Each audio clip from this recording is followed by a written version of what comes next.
अस्सलामु अलैकुम वरहमतुल्लाहि वबरकातुहू।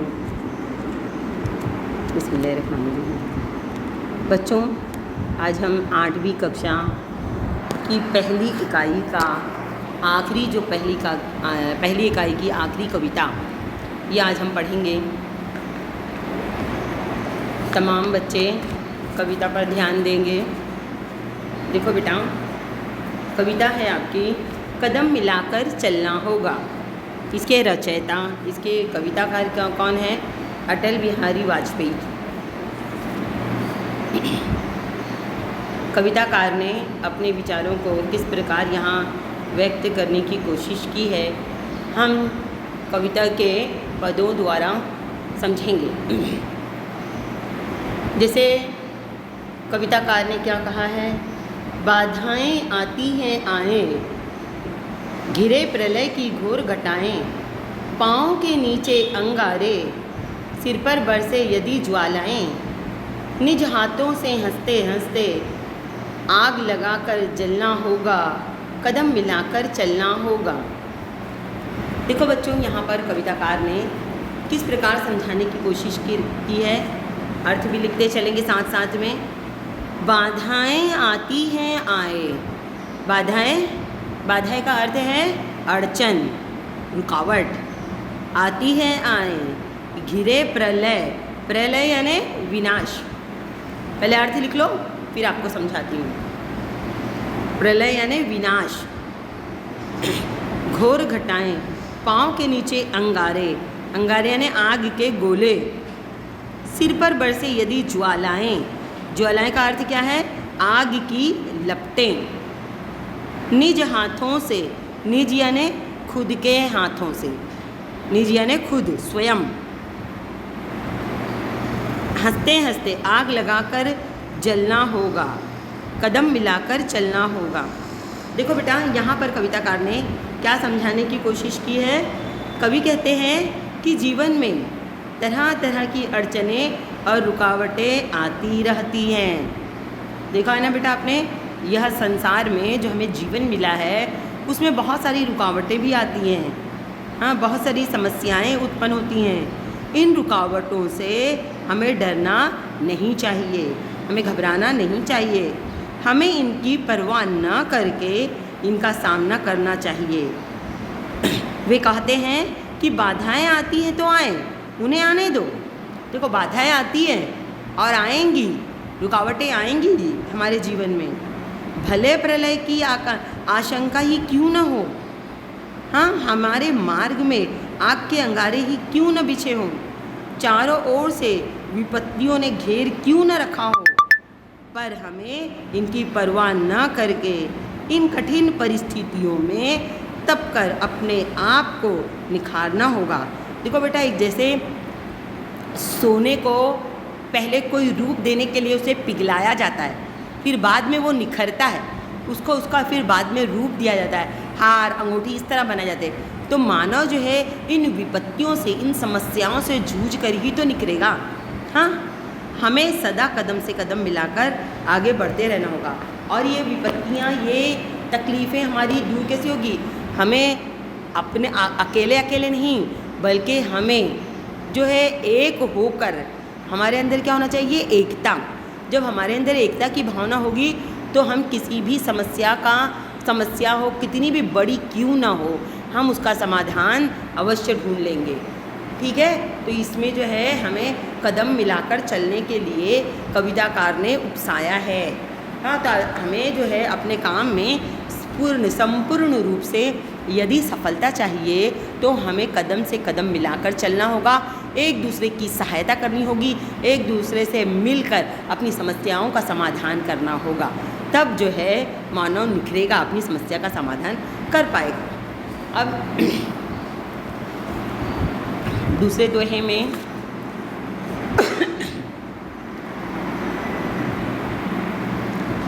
देखो बेटा, हास्य रुदन में, तूफानों में, अमर असंख्य बलिदानों में, उद्यानों में, वीरानों में, अपमानों में, सम्मानों में, उन्नत मस्तक उभरा सीना, पीड़ाओं में पलना होगा, कदम मिलाकर चलना होगा। अब यहाँ कविताकार क्या कहने का प्रयास करते हैं?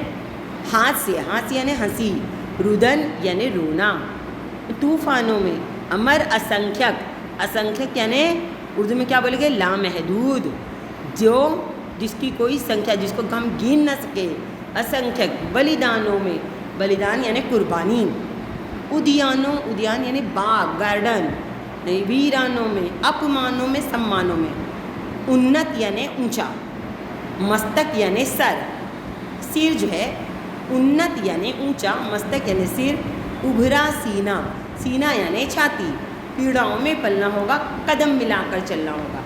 अब यहाँ कविताकार क्या कहने की कोशिश करते हैं?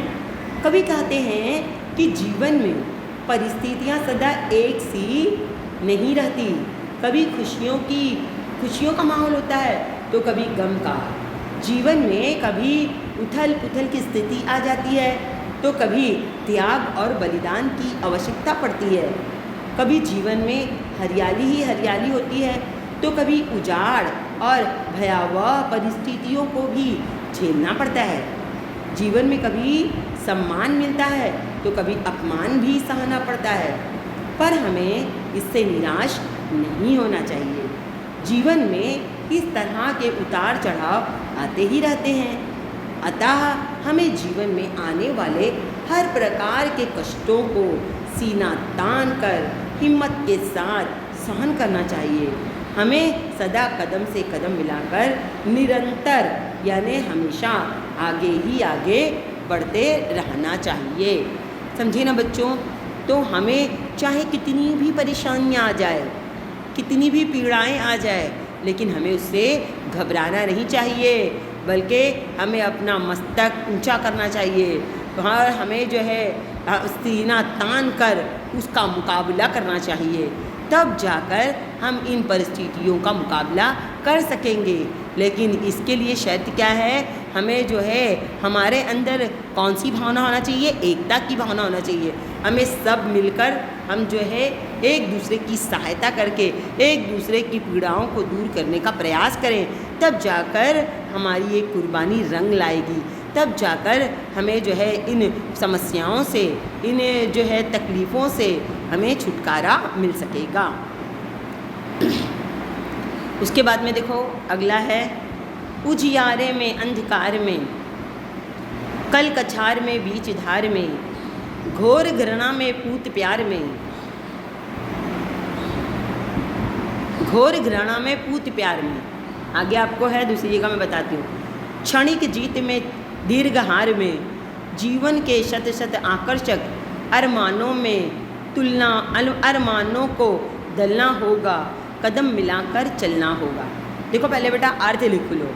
उजियारों में, उजियारों यानी उजाले, उजाले में, यहाँ कहने का तात्पर्य सुख, सुख में, अंधकार यानी दुख। अंधकार का अर्थ क्या होता है? शाब्दिक अर्थ अंधेरा, यहाँ पर कहने का तात्पर्य दुख। कल कछार में बीच धार में, देखो बेटा कल कछार में बीच धार में, कछार तुमने देखा होगा गन्ने का रस निकाल के गन्ने को पिरोया जाता है, उसको क्या कहेंगे? कल कछार में। बीच धार में यानी धारा में, बीच धारा में। घोर घृणा, घृणा का मतलब नफरत, या पूत प्यार, पूत यानी संतान, बेटा या संतान यहाँ ले सकते हैं। क्षणिक जीत में दीर्घ हार में, देखो कभी कभी हमें नफरत भी मिलती है, इस संसार से नफरत भी मिलती है, चाहे हम अपने संतान के प्रेम में भी गिरफ्तार क्यों ना हो, और चाहे हमें थोड़ी देर के लिए ही जीत क्यों न मिली हो, और क्या लंबे समय के लिए हार क्यों न मिली हो। जीवन के शत शत आकर्षक, यानी जीवन में शत शत का मतलब 100, 100 आकर्षक अगर आ जाए, अपनी तरफ खींचे, अरमानों को दलना होगा, यानी हमें हमारे जो अरमान हैं, हमारी जो इच्छाएं हैं, हमें उसे कुचलना होगा, उसे दबाना होगा, हमें अपनी इच्छाओं और उसका बलिदान करना होगा, कहने का मतलब। और तब जो है हम जाके अपने जीवन पर यानी आने वाली समस्याओं पर समाधान कर सकते हैं, सफलता प्राप्त कर सकते हैं। अब यहाँ पर कविताकार ने कहने का बहुत ही अच्छे ढंग से प्रयास किया है। वो क्या कहते हैं? कवि अटल बिहारी वाजपेयी कहते हैं कि जीवन में कभी उजाला होता है यानी सुख समृद्धि का समय होता है, तो कभी अंधेरा यानी दुख दर्द का समय होता है। कभी जीवन नदी के कछार की भांति शांत होता है, तो कभी देखो कभी नदी शांत भी बहती है, तो कभी वह बीच धार में की भांति उथल पुथल मचाने वाला भी होता है। कभी घृणा जैसा अपमान सहन भी करना पड़ता है, तो कभी पवित्र प्यार यानी जो पुत्र प्यार जो है पवित्र प्यार और संतान का जो प्यार वो भी मिलता है। तो कभी जीत के क्षणिक आनंद, कभी जीत का क्षणिक यानी थोड़े समय का आनंद भी मिलता है। हाँ, तो कभी बहुत देर तक के असफलता को भी भुगतना पड़ता है, समझे ना। कभी कहते हैं कि हमें इनकी परवाह नहीं करनी चाहिए, इसके लिए हमें अपनी अनेक लालसाओं यानी इच्छाओं को और अभिलाषाओं को गला घोंटना होगा उनका, यानी हमारी इच्छाओं को हमें मारना होगा। हमें सदा कदम से कदम मिलाकर आगे ही आगे बढ़ते रहना होगा, समझे ना बेटा। हाँ, अब आखिरी हम पद की तरफ चलते हैं।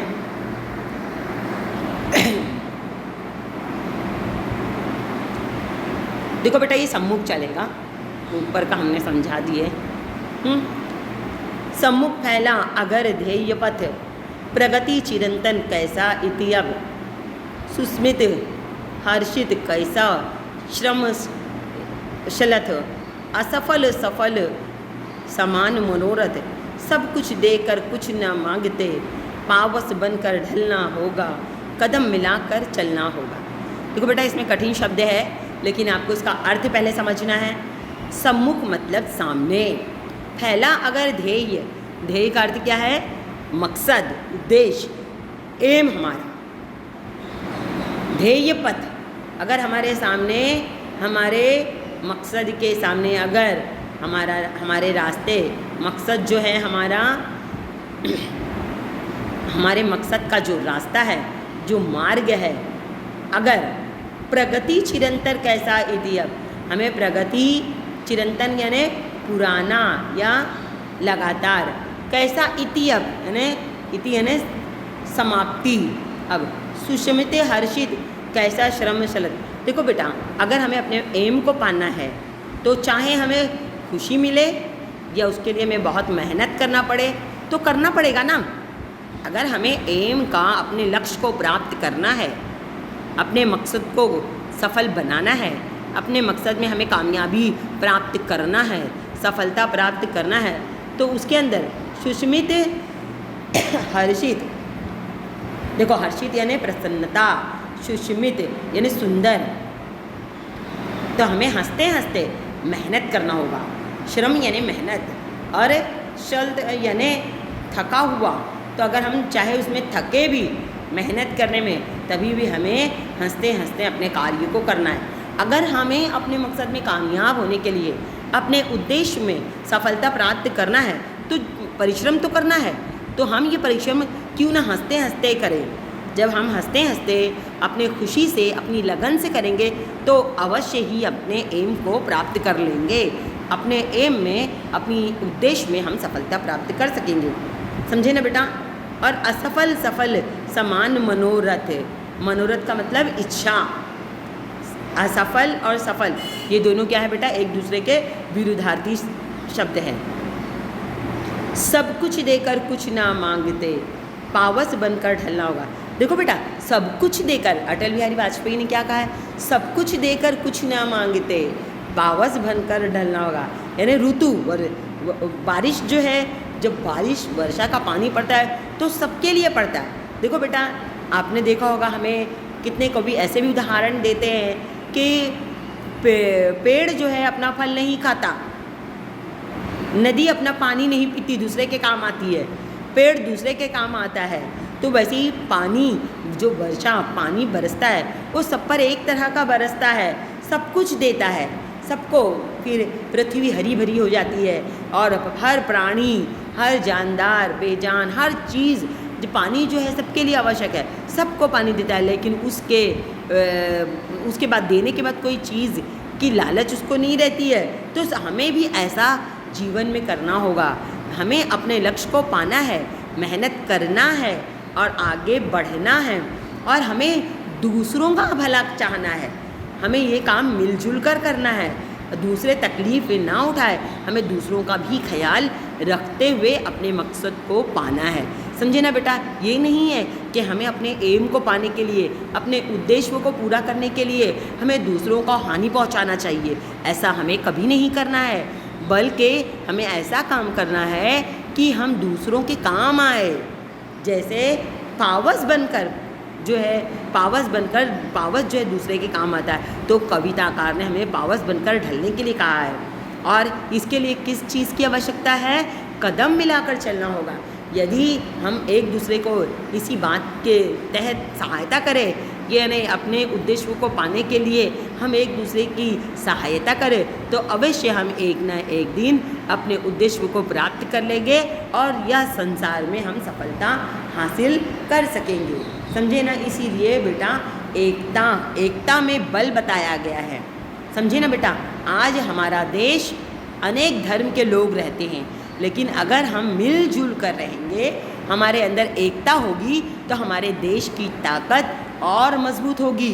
दूसरे देश की बुरी नज़र हम पर नहीं पड़ सकती, क्योंकि हमारे देश में एकता है। तो हमें ये काम के लिए एक दूसरे के साथ मिलकर रहना पड़ेगा, एक दूसरे की भावनाओं को समझना होगा, एक दूसरे की समस्याओं का समाधान करना पड़ेगा, और इस काम के लिए हमें एक दूसरे के साथ कदम से कदम मिलाकर चलना पड़ेगा। समझे ना बेटा? और उम्मीद रखती हूँ कि ये कविता आपको समझ में आई होगी। ठीक है बेटा, धन्यवाद।